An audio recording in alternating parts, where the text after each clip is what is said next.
ওকে, আজকে আমি percentage total কিভাবে বের করতে হয় সেটা দেখাবো। এখানে আমাদের এমপ্লয়ি অথবা ক্যাটাগরি দেওয়া আছে এবং ওটার সেলস দেওয়া আছে।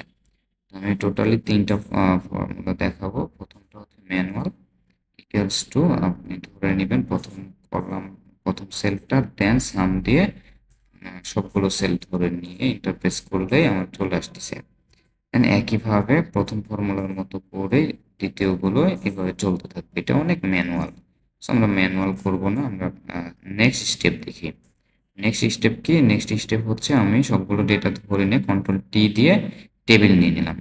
আগের ফর্মুলার মতো করে ইকুয়ালস টু সেলটা সিলেক্ট করলাম, করার পরে ভাগ দিয়ে সাম দিয়ে সবগুলো সেল সিলেক্ট করে ইন্টারপ্রেস করলে আমার যতগুলো এখানে র আছে সবগুলোতেই এই ফর্মুলাটা চলে যাবে।